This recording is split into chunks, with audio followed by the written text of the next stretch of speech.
Comme vous pouvez l'entendre, je ne suis pas tout seul, on est actuellement à Time to Watches. On a une question qui nous est venue en tête, essayer de savoir ce que les jeunes générations d'horlogers ont derrière la tête et ce qu'ils veulent faire pour l'horlogerie et comment ils veulent la façonner. C'est pour ça qu'on va venir les interroger et on s'est déplacé sur l'espace Time to the Future.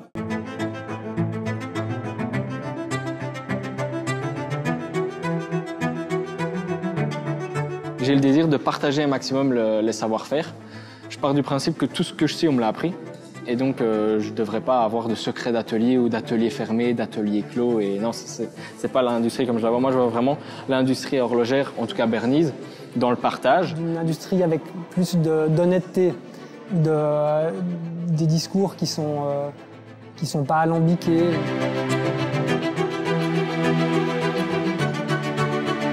Avec beaucoup plus de folie.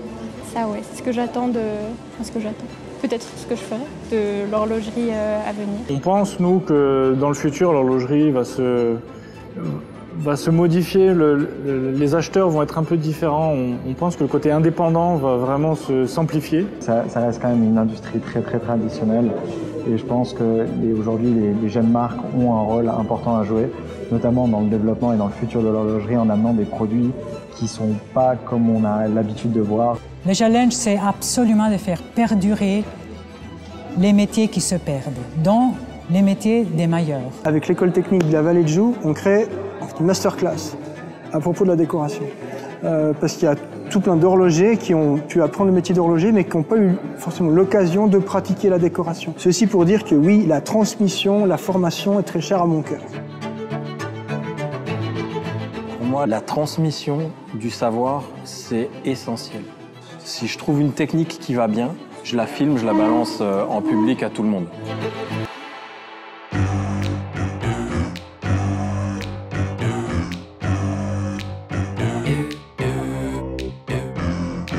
Le challenge pour Kaori, en gros, c'est de passer d'une marque, on va dire, très créative à quelque chose de plus technique, en fait.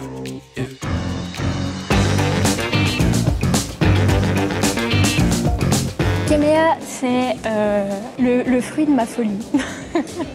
Exprimer le style, pour l'instant, je dirais qu'il est assez sobre, je me contiens.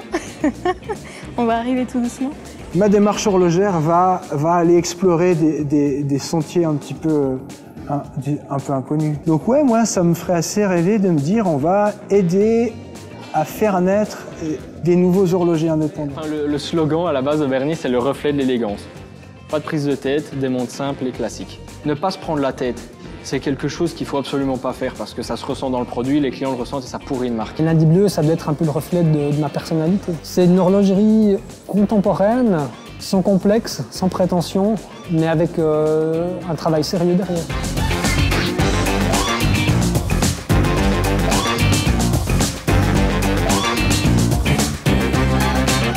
Utiliser des techniques anciennes, mais disons avec une mise à jour, c'est-à-dire les utiliser de façon contemporaine. C'est ce que je fais déjà moi dans mon atelier, où on revoit un petit peu certaines modes de présenter peut-être la technique de l'émail au niveau du design et au niveau de la technique même.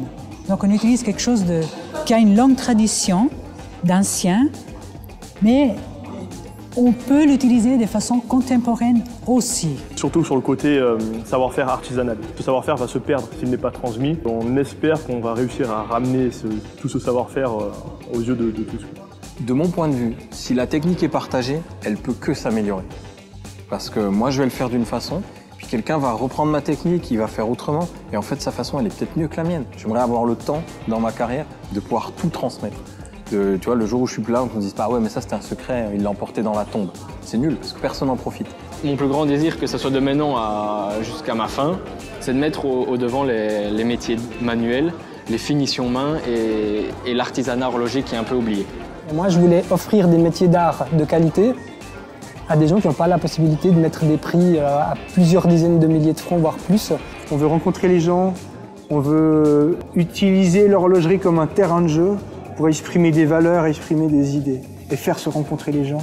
Il n'y a que ça qui compte en fait. Le style de Kaori, c'est un style singulier, percutant. Voilà, on est sur des matériaux qui sont rarement utilisés. On est sur des formes, pour le premier modèle, qui est une forme voilà, avec beaucoup de caractère. Tout ce qui est biomimétisme, ça me plaît beaucoup. Et dans tout ce côté nature, avec un brin de philosophie. J'ai quand même fait des études là-dedans. Et l'innovation, le plaisir, la folie.